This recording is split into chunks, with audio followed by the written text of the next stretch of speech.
Beginning the current Daf, Mesech Kesuvos Daf Mem, begin 8 lines down at the top of the Amud, where we continue with the next Mishnah. Again, continue the theme of the previous Mishnah, which tells us the differences between the case of Oinus and the case of Mefata. Just goes back to because of Necheskel to Entam Daf. Today's Daf. Some things discussed in today's Daf are next Mishnah tells us about a case of a Nara that was engaged and divorced. To differentiate between the Oinus that he's going to be chayiv in knas, and by Mefata he's going to be parted from knas. Usually the Gemara is going to tell us regarding methods to evaluate payments for boishes and begam. How do we evaluate that? Because we said that that's from the prior Mishnah that both Oinus and Mefata have boishes and begam. Regarding sources that these are additional payments of boishes and begam, it's not included in the 50 silver coins that you have to give. But Machlik is regarding Remei and the Chacham, regarding paying knas for a katana, which we mentioned earlier in this Masechta. Ma'anis and Mefata, like we said, you have to pay for knas, boishes, and begam. Anusa, like we said in the previous Mishnah, has to be compensated also with tsar. And these payments are accepted by the father, and the Gemara discusses, however, regarding Yishaima, that she accepts her own tashlumin, because obviously there's no father. So that we begin Daf Mem, 8 lines down at the top of the Amud, where, as the Vilna Gaon over here, in the Ois Aleph, you see, says the reason why we're saying this Mishnah over here, because there's also another difference between Oinus and Mefata.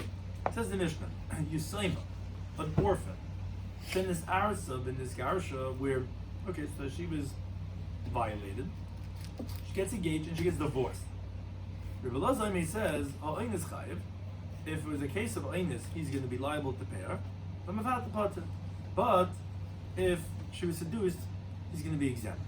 Why? So Rashi explains, since she's an orphan, so there's no father, the knas is hers. Oh, the knas is hers, so if she was seduced, she's meichel, because she's doing this consensually, willingly. So he's going to be pater. Now, the Gemara actually is going to explain that actually, Nisarsa and Nisgarsha is a different case. It's not really going back on Yisayim, which the Gemara qualifies. Amar Rabba B'Bachon Amar B'Yechon. This is Rabbi Loza, B'Shit Rabbi Kiva Rabbi Amar. Rabbi Loza was a student of Rabbi Kiva.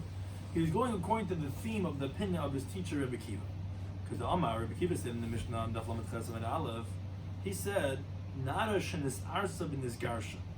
He said if a girl was engaged and divorced, so Rabbi Kiva said, Yesh lo knas, she gets a knas, the knas la'atzma, and the knas goes to herself. So, as Rashi explains, this case of Rabbi Loza of this arsa b'nisgarsha is when her father is alive. So why are we saying Yisayma? Because since the father's rights are removed regarding knas, it's like a Yisayma. So the Gemara says, Mimai, where do you get this from that he holds like Rabbi Kiva? Because we're talking Yisayma. So the fact that we said Yisayma, Rabbi Loza Oimei says Oinus chayiv v'hamafata pater. If it's Oinus, then he's going to be chayiv, and Mefata is going to be pater. Obviously, that she has a knas, and it goes to herself, and therefore, by Mefata going to be pater. So, and that's why we understand the difference between Oinus and Mefata.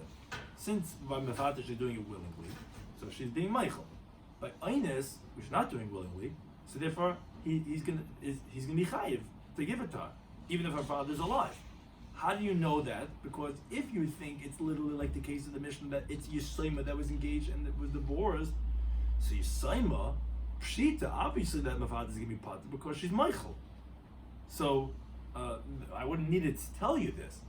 So rather, as the Gemara concludes this teaching of Rabbi Yechanan, rather what we must be teaching is the Nadash and this Arsav and this Garsha, that the girl who is engaged and divorced, Ki Yisayim, is like an orphan, which is teaching. Ma Yisayim, which is like an orphan, La'atzma goes to herself because there is no father. Of Nadash and this Arsav and this Garsha, so too when she's engaged and she's divorced, which really just being engaged doesn't remove her. Taisa has arichis and a lot of these things, doesn't really remove her from a father's domain. We just established on the previous daf. But as Rabbi Kiva had established on the prior daf, that if she's Nisarsa and Nisgarsha goes la'atzma, that was Rabbi Kiva's chiddush, because remember we had 3 different opinions in that case of Narish and Nisarsa and Nisgarsha. Either she gets no knas goes to the father, there was one version of Rabbi Kiva, knas goes to her, another version of Rabbi Kiva. So according to the version of Rabbi Kiva in our Mishnah, that's what Taisa explains that's Rabbi Kiva going in, that's who Rabbi Loza is saying like, and that's the chiddush that we're saying that even though she's not a Yisayim, her father's alive. But the fact that she was in this Arsav and this Garsha, that it goes to herself, that's what Rabbi Loza is saying in our Mishnah. So the Ayin is going to be chayiv to her, But mafata, that's why you putter, because even though there's a father over here, she's not a Yisayma, but since he's going to her and she's Michael, therefore he's going to be putter. It's nice to discuss it. How do you know? Maybe it's Tafka, the case of Yisayma, and not like Rabbi Kiva. But Al Kapon, that's how the Gemara is explaining it. Amar Zayda Amar Rav Bar Shila Amar Rav Nun Nesaba Amar Rav Adba Rabba Amar Rav. Halacha Rabbi Lazar, halacha like Rabbi Lazar, that yes, if she was engaged and then divorced, that girl who's violated is gonna be chiv, but if she was seduced, he's gonna be pater. And Kari Rav, Allah Rabbi Lazar, Rav said regarding Rabbi Lazar, Tuvina, he's the most fortunate, the Hakimi of the sages, which, as Rashi points out, Rabbi Lazar is Rabbi Lazar ben Shemua, who was a student of Rabbi Kiva, as the Gemara says in Yevamot that the world was desolate because all the 24,000 students of Rabbi Kiva passed away until he came to our teachers in the south, and he taught them, which was Meir, Rabbi Yehuda, Rabbi Yezi, Rabbi Shimon, and Rabbi Lazar ben Shemua. That's Rabbi Lazar was saying in that Mishnah, was saying Rabbi Lazar is going b'shitas Rabbi Kiva Rabbi. That's the teaching of our Mishnah. It's not really a Yisrael Mishnah, Kasha. It's like a Yisrael, which is even going to be the case by Nesartzav and Neskarasha, which again, she goes to her, which we had the whole discussion. Why does it go to her? Where do we see that? That she's not engaged. If she is engaged, what happens? That means she doesn't get a knas. It does get a knas. Rabbi Kiva said that it's going to go to the father. How do you understand the pasuk? Pasuk is mufna. Whatever. We went to the whole discussion about kabbanim. That's this Mishnah that Rabbi Lazar is saying like Rabbi Kiva, Rabbi, Nesarzav and Nesgarsha is going to her, and different mafat is going to be pater because she's Michael, and because she's doing it consensually, willingly. Now we continue with the next Mishnah. That up until now we were speaking about the knas that is by oinus and by mafat. But then, as we mentioned in the previous Mishnah, that there's other payments too. There's baishes, there's pagam, there's other types of liabilities, and that's what our Mishnah is now qualifying. Ezel baishes. So that's the Mishnah. What's considered shame that the mafata and the oinus have to pay? So it depends. It's relative. Hakol lefi hamavayish. Everything is according to the one who is embarrassing. Whereas Rashi explains, a middle of the road type of a guy who embarrasses someone, his is the worst, because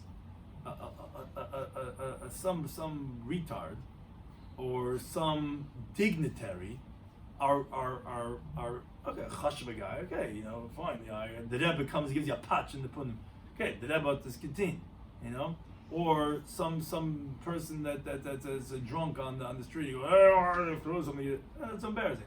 A regular guy sits next to you on the table or whatever, he comes and he embarrasses you, oh, that's the worst. So it depends on who the mavayish is, and v'ham is bayish, the one who's getting embarrassed.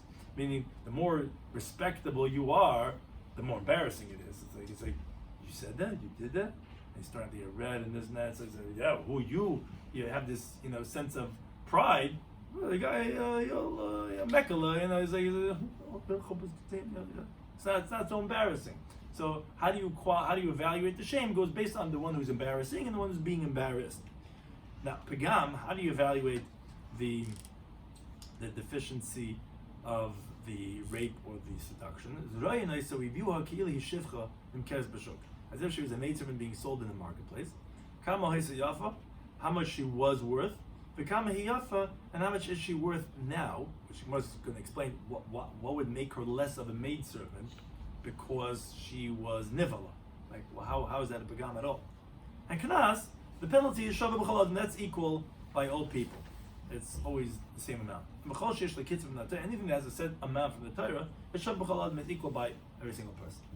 Now the Gemara wonders, you told me in the previous Mishnah, and you're accentuating it over here in this Mishnah, highlighting that there's other payments by the oinus and the mefata. Boishes, pagam, says the Gemara, maybe seicha mishum shlom amrachmanu mikol mili. I'm trying to tell you, no, when there's oinus mefata, you get 50 silver coins, and that's one big package deal, and you don't give separate for all these other damages.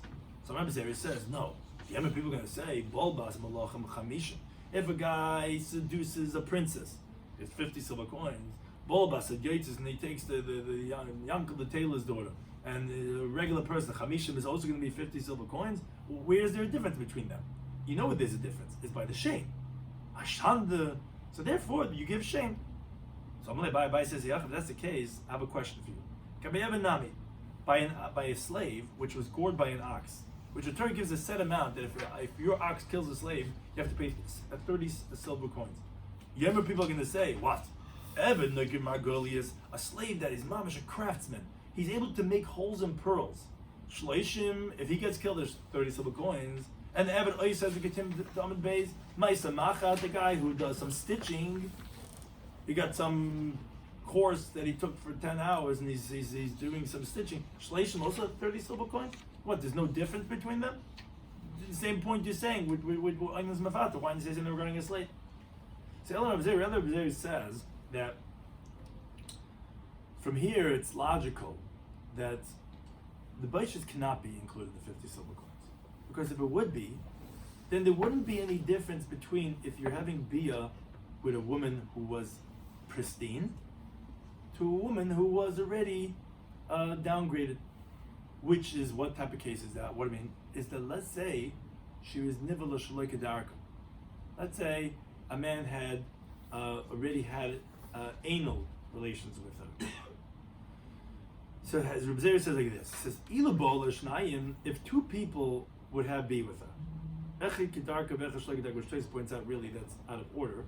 Tais says sometimes we do it, but let's say someone had be with her in the unnatural way. And then someone had it in a natural way. So what? You're going to say, Baal Shleima, the one who did who raped a girl when she was intact, is Chamishim is 50, Baal Puguma Chamisha, and when he did it with a girl who already had been, violated once before, is also 50? What's the difference between them? Obviously, the difference between them is the shame. Since this already happened to her once before, it's not so great as when she was Shalim. So it's that Svar should tell us that it can't be the same. And there has to be some type of a difference, and that would be a difference in shame. So again, I'm going to buy. Abai says, well, that's the case. Gabi Evanam. You say that you can say similar svara regarding slave. Yomri, they're going to say Evid Bari Shleishim. What healthy slave? If he gets killed, is 30 coins. Evid Mukashchin, a slave that was full with boils. Shleishim also gets 30 silver coins. Selam Abai, rather Abai says a different shot, and this is a conclusive shot. Amar Kra, the plus says in the bottom, Tachas Asher Ina. That the man who laid with her has to give her 50 silver coins because of that he laid with her. Oh, Sahani, these 50 silver coins is Tachas Hashina. That's because of what he afflicted her. The difference is that there is something else that's not because of the Inui, which is by every case of injury, which is not included. Which Pagam is the damages which is evaluated also by other Chavalas and so to shame. That is not included in the 50 silver coins. A similar pshat, Rav Amay says, Pasuk says, that the man who laid with her has to give it to the father of the girl 50 silver coins, which teaches Hana Shchiva. What do you mean, Ish HaSheichid? We know what we're talking about. No, because we're saying the pleasure of the laying is Nun. That's the 50 coins.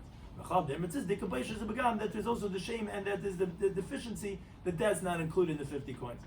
So the Gemara says, okay, fine. But maybe say by Knas I understand it says V'nas Labi Anaira. But these, which are not included by this Labi Anaira, it's not on the Isha Sheichidima, maybe that should go to her. And that's what the Gemara, no, Omakar, the pasuk about Midbar, Benudel, based Lavia. When she's in her youth, in her father's household, by the Parsha of Nedarim, we can infer from there that tells us that as long as she's a Nara, the pasuk is making her dependent on her father's household. So therefore every shvach of Nurim goes to her father. Which Kol Shvach Nudel, Lavia, all the benefits that she has as a youth, including her Beish and the Begam, goes to her father. So wait a second. If that's the case, he says, how do we know that whatever a girl earns, she goes to camp, she's a babysitter, whatever it is, that whatever she earns goes to her father? Shlomi says the pasuk in Shemais. If a man's going to sell his daughter as a maidservant, so we compare a daughter to a maidservant. Just like a maidservant, but whatever she earns goes to her master, or to a tachtel, a daughter, whatever she earns goes to her father. Now the question is, Lamali, why do I need this drasha? What do I mean? I don't need a special teaching to tell you whatever she earns goes. I learn it out from the fact that any shvach that she makes as a naira goes to her father. Ella rather, obviously you cannot learn that from there. Why? Because a hiba forced that done with us. That's by nullifying vows. How do I know that I'm include regarding her earnings too? If I need a special teaching for earnings, so then you can't learn that from the old shvach nurim. So, if you're going to say no, neilif minir, we should learn that from there. You can't, because you cannot learn out monetary law from prohibitory law, which is that of regarding the dar. And Vechitim, we begin to say, you're right, okay, we can't learn that from there, from our first Nadar. But Neilif Miknasa, we should learn that from the Knas, meaning just like her Knas goes to her father, that's the part says explicitly. But Naslebi a Naira, so to other monetary benefits she gets as a Naira goes to her father. No. You cannot learn a monetary law from penalties, because penalties is unique, is Chiddush. You cannot learn that from a Chiddush.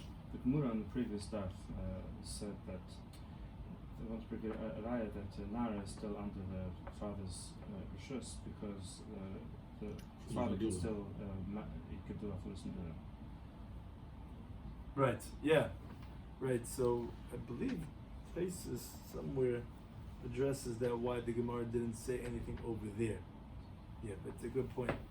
What was the Gemara saying over there? Taisus discusses that. Taisus, I don't remember if some Taisus says either that's after our Gemara over here. I believe that's one shot at least in Taisus, that the Gemara over there is like what's after what our Gemara makes over here. But yeah, that's a good point. That also, how could you learn that from our first Nadar? So the Gemara is saying, so where do you know this from? That the Beisha Megam goes to the father. You cannot learn that from Knas. You cannot learn that from Isser. So how do you know this? So the Gemara says, Ela rather Mistabra. It's logical that Beisha the Begam, the Viyahaba, that goes to the father. Why?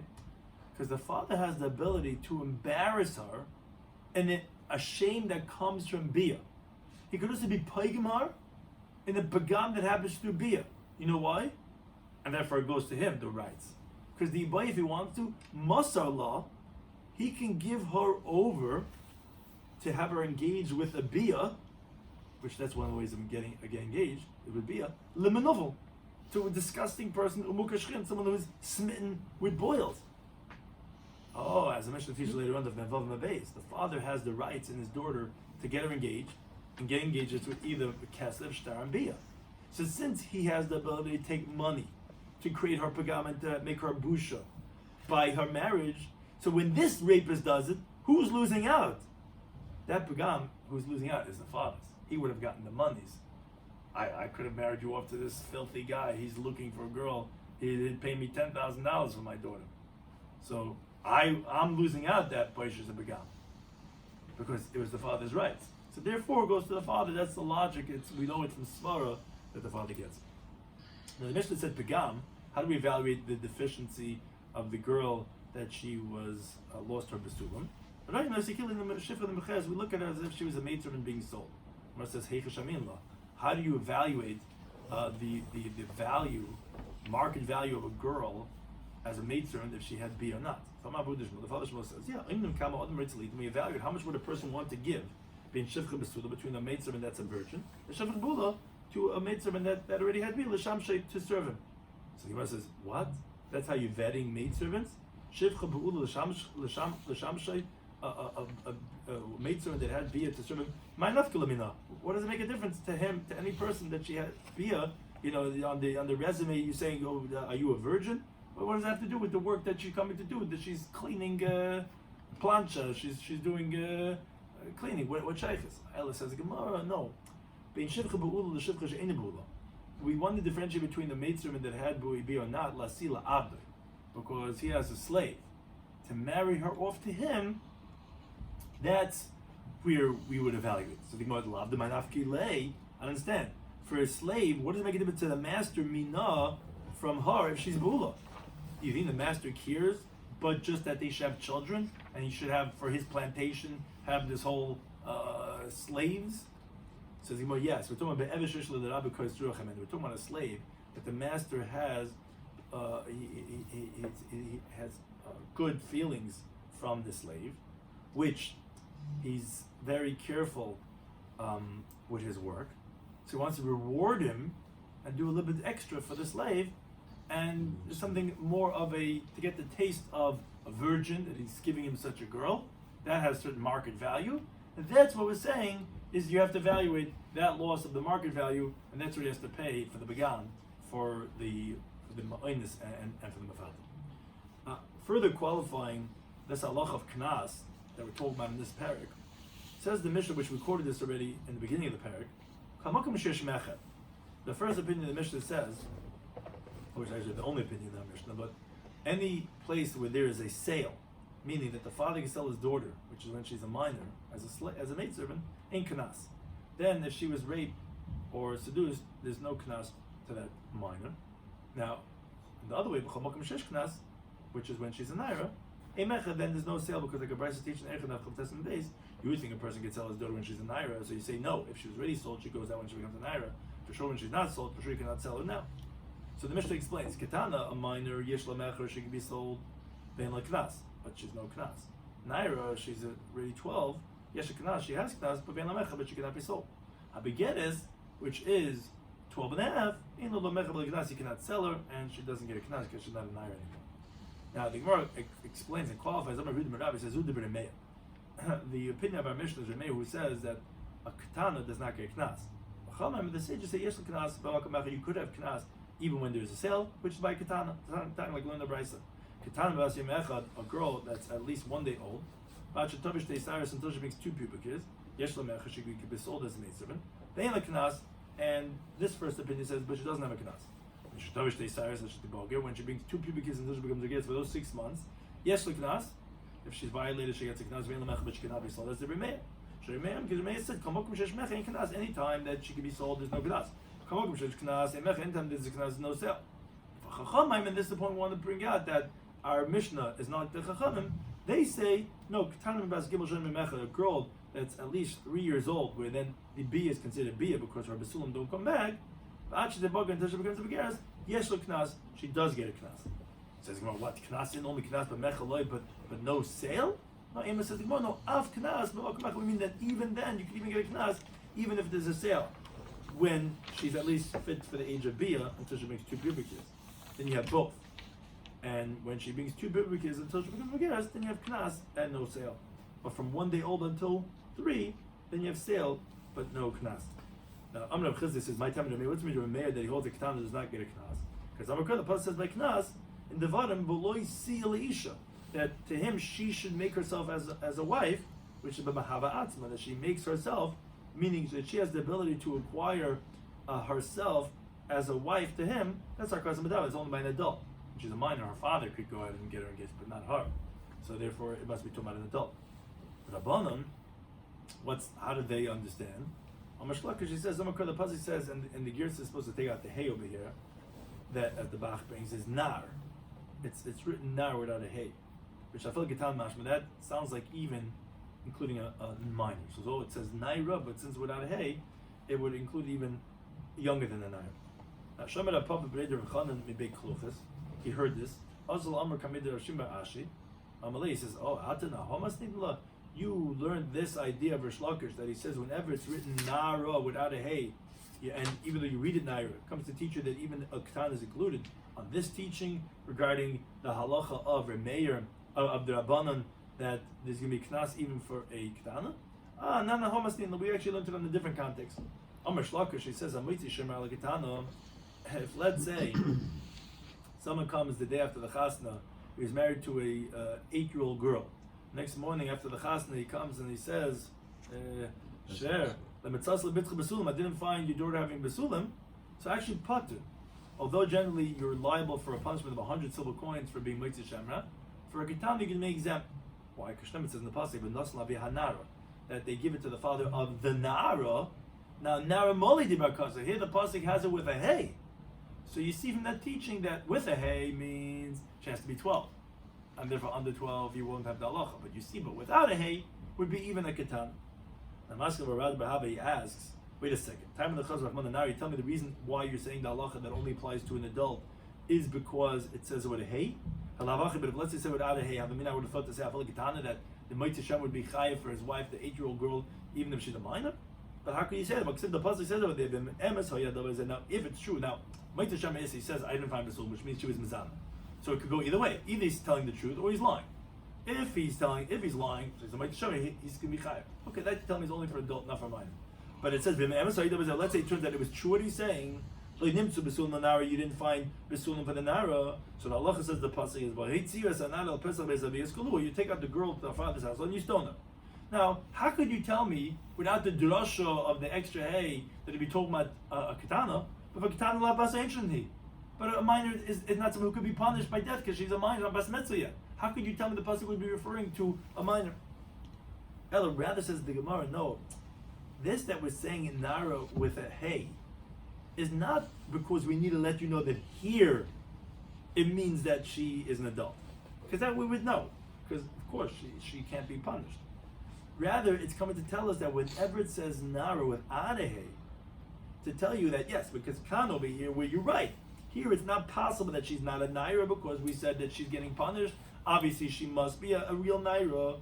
That's where it says nara with a moli with a hey to teach you meaning it's actually coming to teach you to elsewhere. This is the source, this is the origin.